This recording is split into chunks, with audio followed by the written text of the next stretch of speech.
Hi everyone, my name is Thomas Samuel, and I came from the Prophet house.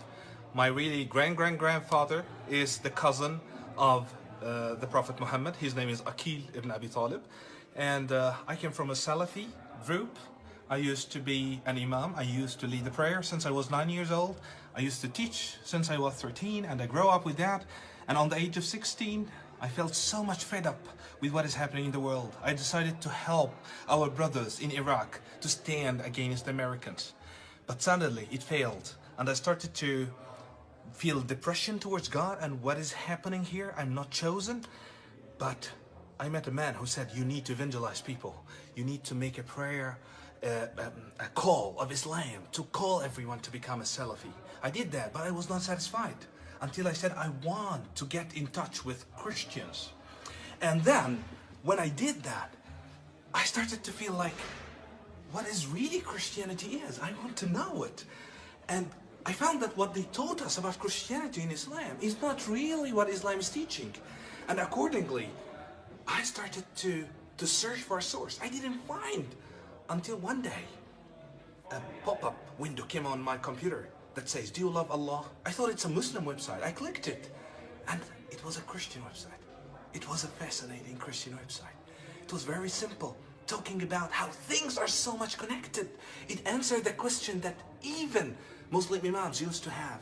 How things are so much chronicle, how things are so much canon, how it's reliable, how eyewitnesses were there. And here I was shocked, like, maybe these all are wrong?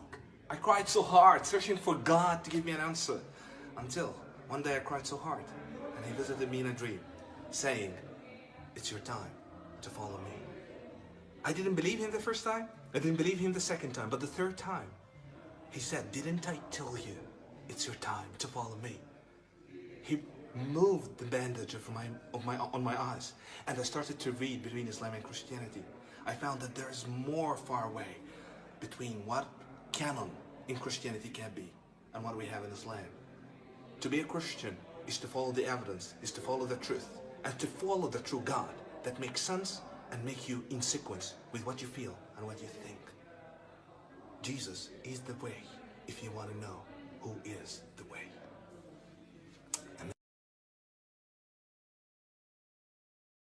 Nama saya Fadilah Barakbah, Asegaf Barakbah. Saya lahir dari keluarga Habib. Saya dari kecil sampai di usia 35 saya ya memang keturunan Muslim.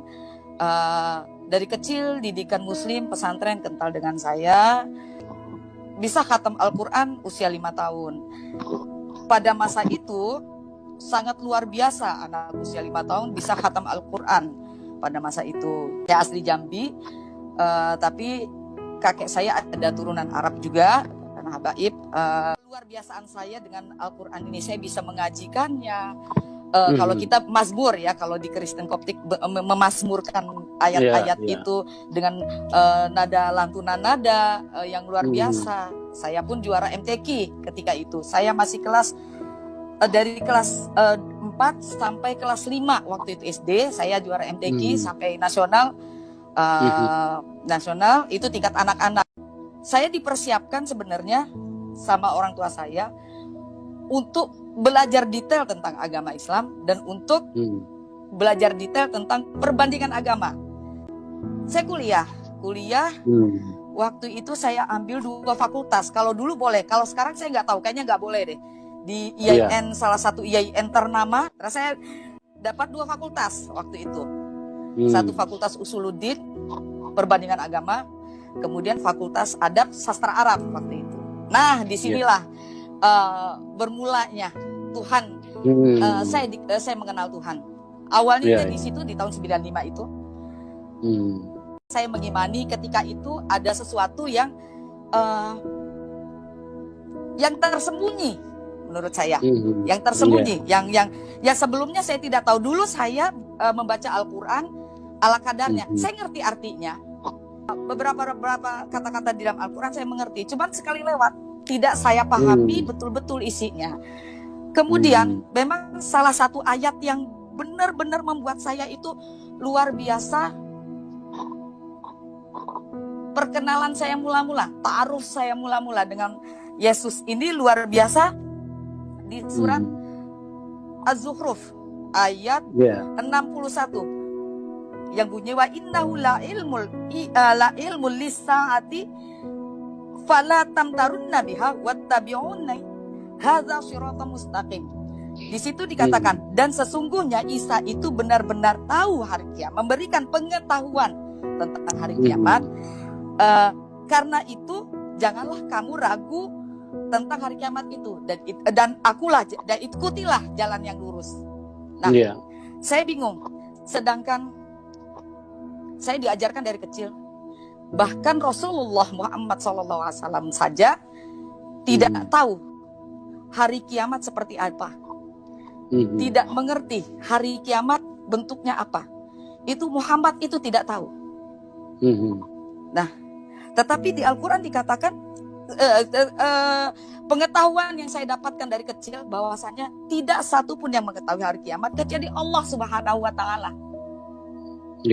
Nah, berarti di ayat ini Isa tahu hari kiamat, Pak. Sedangkan jadi begini. Sedangkan Islam mengakui bahwasanya yang mengerti hari kiamat itu cuman Allah. Bahkan Muhammad tidak mengerti. Sedangkan di ayat ini dikatakan yang mengerti pengetahuan itu Isa. Berarti Isa sama dong sejajar dengan Allah. Kalau menurut pengertian saya ketika itu, loh, kok jadi begini? Begitu. Saya ubek-ubek lagi. Itu ayat-ayat yang membuat saya ta'aruf sama Yesus.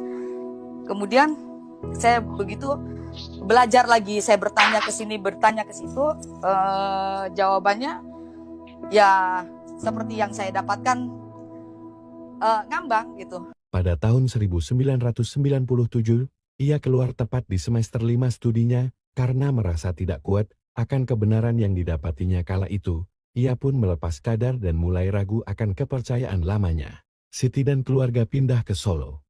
Anak pertamanya mengidap autis.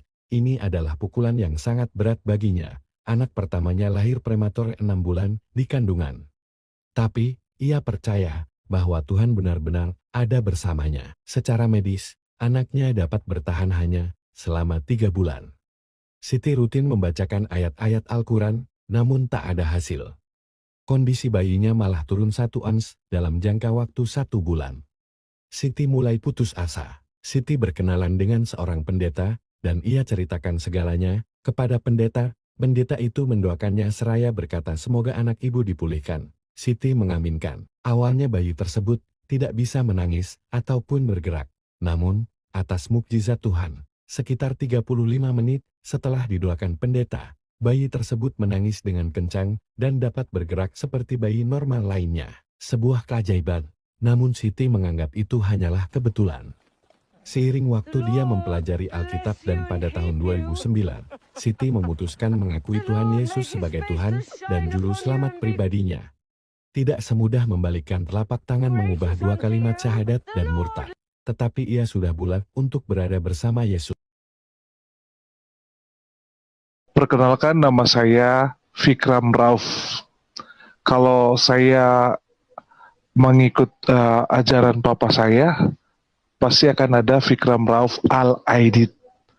Jadi nama saya ada Fikram Rauf Al-Aidid.